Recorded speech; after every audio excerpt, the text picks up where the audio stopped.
Hi everybody, it's Christina. Welcome back to Adventures in Polish Land. Today I have my mid-month reading wrap-up for October. I have finished 5 books so far this month and I'm excited to share my thoughts on them with all of you. Let's get started with Will There Ever Be Another You by Patricia Lockwood. This is Patricia's 3rd book that I've read. I read her memoir, Pre-Study, and her first novel, No One Is Talking About This, and absolutely loved them. This one, I would say, is really a follow-up to both of those. This focuses on our main character's life, which is very similar to the author's. Her novels have really been billed as autofiction, meaning that they're fiction novels based on the author's real life. And this one feels like it really blurs the line between what's fiction and what's nonfiction. So in this book, our protagonist is dealing with the effects of long COVID. She got COVID right at the beginning of the pandemic in March 2020, and now she is struggling to cope with all of these symptoms that she's been having. Oftentimes she feels like she can't write anymore, her body feels foreign to her, her mind feels foreign to her, and it feels like she is stumbling through life trying to find out who she is today. One thing I really love about Patricia Lockwood's writing style is that she writes in an under the surface way so that the reader needs to read between the lines to pick up what she's putting down. And when you do pick that up, it feels very profound. It feels like you're in on her secret and that you get it. But a lot of times with this book, even though I am very familiar with her life and her novels, I felt like I wasn't understanding what she was trying to tell me, and that was a little bit unfortunate. So some of the book made a lot of sense to me because I am familiar with her work and because I had watched so many of her interviews after No One Is Talking About This came out, but other parts I knew were going right over my head. And I think at some point in the future, I will reread this and hopefully it will have more of an impact on me. But for this time around, I gave it a 3.5-star rating. I thought it was just middle of the road for me, but I still love her writing style. So even though I wasn't grasping all of the meaning from her words, I still overall enjoyed that aspect of the book. And I think I am also giving it the benefit of the doubt where, of course, we have a character who is dealing with brain fog and having a really difficult time thinking coherently.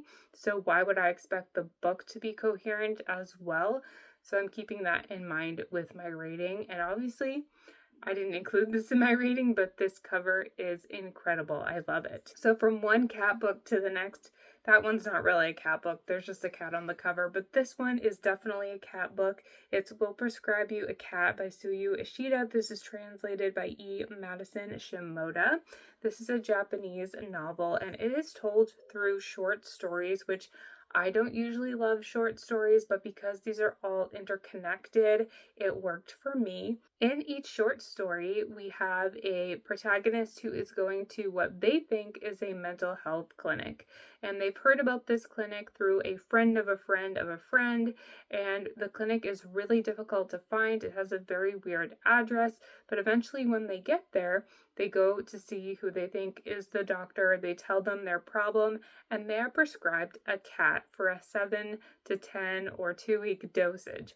They take the cat home, and of course, the cat really assists them in solving their life's problems. Now, of course, you do have to read this book with a grain of salt because obviously in the real world, a cat is not going to solve your depression. A cat is not going to solve your anxiety or fix all your problems. But in this book, if you set that aside, the cat really does aid all of our characters in sorting out the troubles that they're having, and I found that really endearing and adorable. I am a cat lover and an animal lover. If you don't know, I have been vegan for nearly 10 years now, and so I loved the animal aspect of this book, especially where you find out that the cats are really up for adoption and that they find homes throughout the story as well, so I loved that. But I loved how each of our characters was going through a real life problem. So, for example, in the first story, you are following a young man who is trapped in corporate hell. Essentially, he's working really long hours and his boss is terrible, and he's having a really hard time because he has no work-life balance, but getting this cat sort of assists him in learning that he needs to change things up in order to be a happier person and have a better life. So I found this book really cute and cozy. If you love cats, you'll love the stories in here. And I also really loved the magical realism element that is at play. You'll find out more about that as the story goes on, but I actually looked up a bit about this book after the fact and learned how cats can play a role in Japanese mythology and tradition, so I thought that was really cool. And this book is the first in a series. The second one has been translated to English, so I definitely want to read that, and I hope the rest of the series will be translated as well, because this was such a great, uplifting read. I gave it 4.5 stars. Next, I read Nothing to See Here by Kevin Wilson. I had read one other book by Kevin Wilson previously, and that was Perfect Little World, which I had rated 5 stars. And believe it or not, but I rated this one 5 stars as well, which is really unique for me, that I read 2 books by the same author and give both of them 5-star ratings, because you might have noticed it is very rare for me to give a book a 5-star. But this one is about a young woman. It takes place in the 1990s, and she receives a letter from her friend Madison. Madison comes from a very wealthy family, and now she is married to a senator, and they have a young child together. So Madison writes a letter to Lillian, who is the opposite of Madison. She has 2 different grocery store jobs just to pay the bills. She's living in her mom's attic, and things are not going well. But when Madison tells her that she has a job opportunity for her, Lillian jumps at the opportunity and sees what it could be. And it turns out that the new job is taking care of the senator's 2 children from a prior marriage who just so happened to spontaneously combust and burn in flame, as you could probably see here from the cover. So the story really goes from there when Lillian meets the 2 children and she decides that she is going to accept this position as their governess and help take care of them, sort of in secret from the rest of the world, and make sure that they don't burst into flame and burn the house down. What follows is a really endearing story of found family. I absolutely loved the theming. I also love the writing style. This book is so compulsively readable. I picked it up and I did not want to put it down. I read the first chapter on one day and then I read the whole rest of the book the next day because I just needed to know what was going to happen. I think you will enjoy this book if you like The House in the Cerulean Sea by T.J. Klune. The kids in this book reminded me of Lucy a little bit from that book. And then I also got Princess Diaries vibes from this novel. I think it's because there's a character in here called Carl, who is the driver / executive assistant to the family, and he reminded me a bit of Joe from the Princess Diaries, and just living in this big estate with a huge mansion reminded me of that. But I highly recommend this book, and I definitely need to read more of Kevin Wilson's books because he seems to be an author for me. I really like the theming in his novels, and I think he just does a great job at writing gripping stories. Next up, I read an e-arc that I got from NetGalley in exchange for my honest review, and that was The Rest of Our Lives by Ben Markovits. I wanted to read this one because I keep hearing about it. It is shortlisted for the Man Booker Prize, or I should say it's shortlisted for the Booker Prize. The name has changed, but old habits die hard. This one piqued my interest because whenever I hear people talk about it, they mention that it's a road trip book, that it involves basketball, and that the protagonist is a law school professor. And those 3 things all sound like a book that works for me because I love a road trip novel. I love watching basketball. It's my favorite sport to watch. Go Celtics. And I went to law school myself, so obviously I thought I would have that connection with the novel. Unfortunately, though, for me, I did not enjoy this book. I gave it a 2-star rating. So this book does follow a middle-aged man. About a decade ago, his wife had an affair, and he has decided that once his children are grown and out of the house, he is going to finally divorce her. And so at the beginning of the book, he drops his daughter off at college, and then he decides impromptu to drive across the United States. And we don't really know where he's going or why, but he's kind of escaping all his problems, except he is creating more for himself along the way. So, one critique that I have with a lot of books that have been released in the last 5 to 10 years is that books oftentimes seem to have a checklist where the author is trying to check off as many diversity elements as possible. So, is there an LGBTQIA plus character? Is there a single mother? Is there a mention of different rights and civil liberties? And so on and so forth. And in this book, it does the opposite.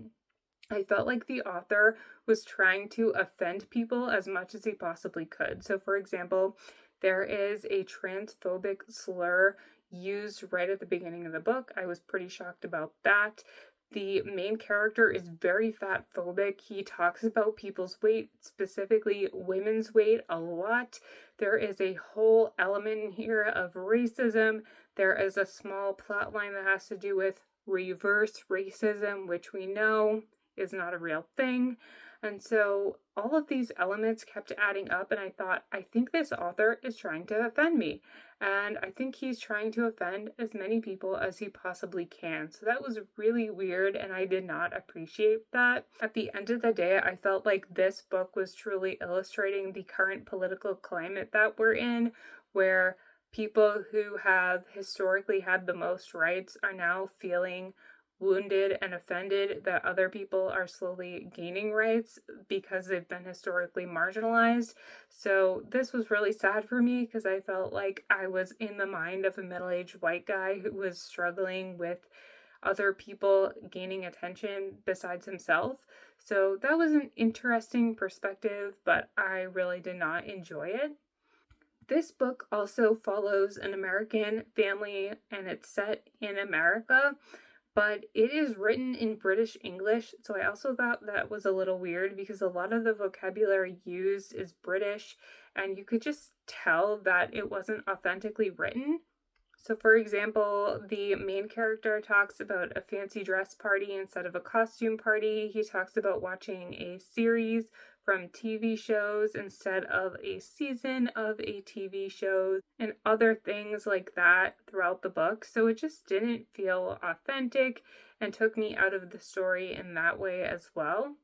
So for all those reasons, this was a 2-star read for me. I can appreciate some aspects of the book, but it just didn't work overall, and I'm not sure who this book is for. So overall, I would not recommend it.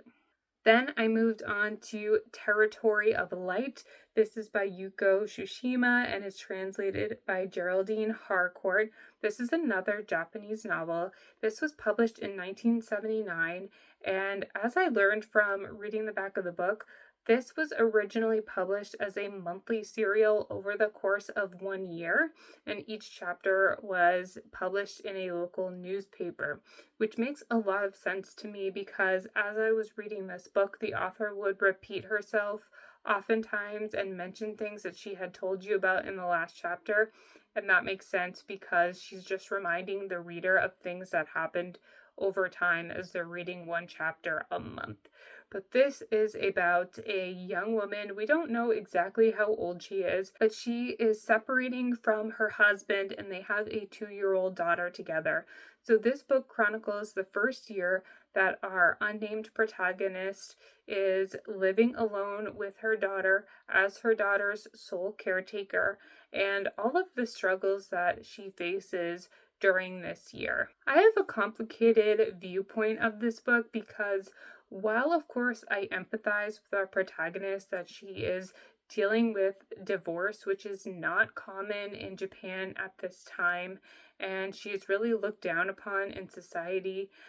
She's working, she's a single parent, she's trying to make ends meet and give her daughter a good life, but I felt oftentimes that she was a really bad parent, and I don't know if a lot of these things are cultural differences or if this is truly just bad parenting, but for example, she would leave her 2-year-old daughter alone in the apartment at night and go out.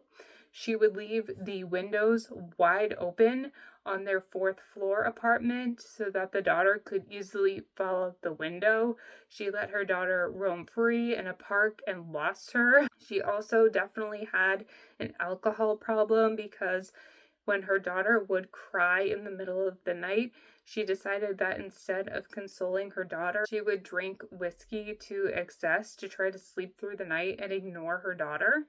And these are just some of the things that she did. She often yelled at her daughter as well, which, keeping in mind her child is a toddler, that was really difficult to read. So I think this book is a really interesting take on what it's like to be a single parent because of course, I did feel really bad for her. She was trying to get a divorce from her husband, who was really manipulative, and he was having his friends call her and try to convince her not to get the divorce. And she was just dealing with a lot and clearly going through a really challenging time that was affecting her mental health. But I still couldn't give her a pass for how she was treating her daughter. And you could see how her parenting was affecting her daughter's well-being, which was really sad. So I appreciate this book for what it taught me, specifically about divorce and divorce culture in Japan at this time period. I think it has gotten a bit better today, or at least I hope it has. But overall, I gave this book a 3-star rating. It was a fine read, but not anything that I would return to. That being said, I am glad that I picked up this book. I certainly got something from it, and I think the descriptions in particular are very beautiful. As you can tell, the light plays a big role in the novel. If you've read any books by this author, I would love to know your thoughts because she does have a pretty vast catalog and the writing style is really unique. So I would be interested in picking up another book by her in the future if the plot summary sounds interesting to me. And right now, I just started reading The Distant Marvels by Chantel Acevedo. I am only a couple of chapters into this, but I am really enjoying it. So I will tell you more about that one next time. I hope you enjoyed this video. Make sure to let me know in the comments what you are currently reading, and I will see you in the next one. Bye!